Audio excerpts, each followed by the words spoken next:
ನಮಸ್ತೆ, ನಿಶಾ ಅಡುಗೆ ಮನೆಗೆ ಸ್ವಾಗತ. ಇವತ್ತು ನಾವು ಪೂರಿ ಮತ್ತು ಸಾಗು ಮಾಡೋದು ಹೇಗೆ ಅಂತ ನೋಡೋಣ ಬನ್ನಿ. ನೋಡಿ, ಗೋಧಿ ಹಿಟ್ಟು 2 ಕಪ್ ಅಷ್ಟು ತೊಗೊಂಡಿದ್ದೀನಿ. ಈಗ ಚಿರೋಟಿ ರವೆ ಒಂದು 1/4 ಕಪ್ ಅಷ್ಟು ತೊಗೊತಾ ಇದ್ದೀನಿ. ಚಿರೋಟಿ ರವೆ ಚೆನ್ನಾಗಿ ಗರಿಗರಿಯಾಗಿ ಬರುತ್ತೆ ಪೂರಿ ಅಂತ.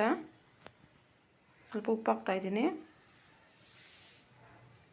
ನೀರು ಸೇರಿಸಿದ್ದೀನಿ. ನೀರು ಚೆನ್ನಾಗಿ ಕಲಿಸ್ಕೋಬೇಕು.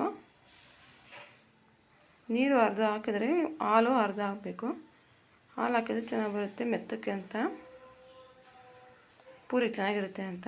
ನೋಡಿ, ಚೆನ್ನಾಗಿ ಮಿಕ್ಸ್ ಮಾಡಿಡಬೇಕು. ನೆನಿಬೇಕು ಸ್ವಲ್ಪ, ಒಂದು 15 ನಿಮಿಷ ಮುಚ್ಚಿಡೋಣ ನೆನೆಯಲಿ ಚೆನ್ನಾಗಿ. ಈಗ ನಾವು ಸಾಗುಗೆ ರೆಡಿ ಮಾಡ್ಕೊಳ್ಬೇಕು. ಈರುಳ್ಳಿ, ಬೆಳ್ಳುಳ್ಳಿ, ಶುಂಠಿ, ಕೊಬ್ಬರಿ, ಚಕ್ಕೆ, ಲವಂಗ, ಕೊತ್ತಂಬರಿ ಸೊಪ್ಪು ತೊಗೊಂಡಿದ್ದೀನಿ. ಮತ್ತು ಕಡಲೆಪಪ್ಪು ಸ್ವಲ್ಪ ತೊಗೊಂಡಿದ್ದೀನಿ. ಈಗ ಸ್ಟವ್ ಮೇಲೆ ಕುಕ್ಕರ್ ಇಟ್ಟು ಎಣ್ಣೆ ಹಾಕಿ ಇದೆಲ್ಲ ಸ್ವಲ್ಪ ಚೆನ್ನಾಗಿ ಹುರ್ಕೋಬೇಕು, ಚೆನ್ನಾಗಿ ಫ್ರೈ ಆಗಬೇಕು. ಈರುಳ್ಳಿ, ಬೆಳ್ಳುಳ್ಳಿ ಎಲ್ಲ ಹಾಕ್ತಾಯಿದ್ದೀನಿ. ಶುಂಠಿ, ಕೊಬ್ಬರಿ ಹಾಕಿಲ್ಲ, ತೆಗೆದಿಟ್ಕೊಂಡಿದ್ದೀನಿ. ನೋಡಿ, ಇವಾಗ ಕಡಲೆಪಪ್ಪು ಹಾಕ್ತಾಯಿದ್ದೀನಿ. ಸುಮ್ಮನೆ ಆ ಥರ ಇದು ಮಾಡ್ಕೋಬೇಕು ಅಷ್ಟೇ, ಜಾಸ್ತಿ ಇದು ಫ್ರೈ ಮಾಡಬಾರ್ದು ಕಡಲೆಪಪ್ಪನ್ನ. ಈಗ ಮಿಕ್ಸಿ ಕೊಬ್ಬರಿ ಹಾಕ್ಕೊತಾ ಇದ್ದೀನಿ. ಟೊಮೆಟೊ ಒಂದು ಹಾಕ್ತಾಯಿದ್ದೀನಿ. ಈಗ ರುಬ್ಕೊಳ್ಳೋಣ. ಈಗ ನಾನು ಸಾಗುಗೆ ಬೀನ್ಸು, ಕ್ಯಾರೆಟು, ಆಲೂಗಡ್ಡೆ ಕಟ್ ಮಾಡಿ ಇಟ್ಕೊಂಡಿದ್ದೀನಿ. ಮತ್ತು ಬಟಾಣಿ ನೆನೆಸಿಟ್ಕೊಂಡಿದ್ದೀನಿ.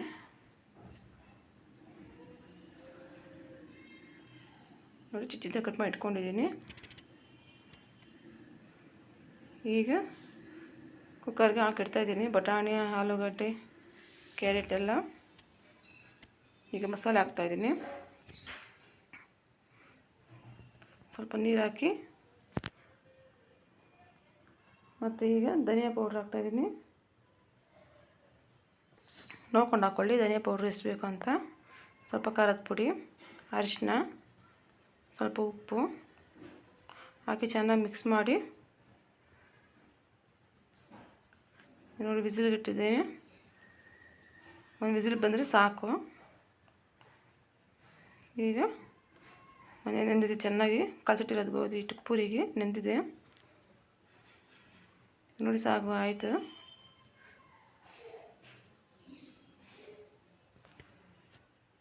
ನೋಡಿ, ಥರ ಇಷ್ಟು ಮಾಡ್ಕೊಂಡ್ರೆ ಸಾಕು, ಜಾಸ್ತಿ ನೀರಾಗಿ ಬೇಡ. ಸಾಗು ಹೆಂಗೆ ಬೇಕೋ ಹಂಗೆ, ಪೂರಿಗೆ ಹೆಂಗೆ ಬೇಕೋ ಹಂಗೆ ಮಾಡ್ಕೋಬೋದು. ಈಗ ಒಗ್ಗರಣೆಗೆ ಇಟ್ಕೊತಾ ಇದ್ದೀನಿ. ನೀವು ಇನ್ನೂ ನಮ್ಮ ಚಾನಲ್ಗೆ ಸಬ್ಸ್ಕ್ರೈಬ್ ಆಗಿಲ್ಲ ಅಂದರೆ ಸಬ್ಸ್ಕ್ರೈಬ್ ಆಗಿ, ಹಾಗೆ ಲೈಕ್ ಮಾಡಿ, ಶೇರ್ ಮಾಡಿ.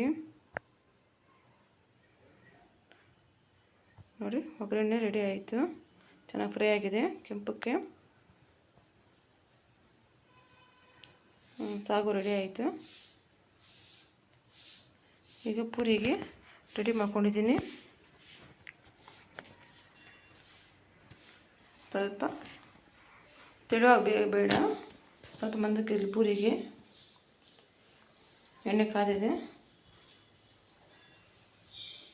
ಈ ಥರ ಪ್ರೆಸ್ ಮಾಡ್ತಿದ್ರೆ ಉಬ್ಬುತ್ತೆ ಚೆನ್ನಾಗಿ.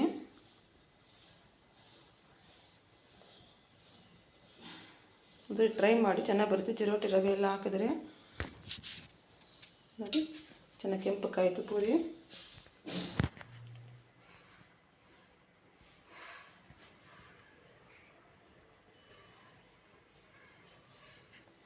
ಟಿಫನ್ಗೂ ಆಗುತ್ತೆ ಬೇಗ ಅಂತ ಟ್ರೈ ಮಾಡಿ. ರೆಡಿ ಆಯಿತು ಪೂರಿ ಸಾಗು.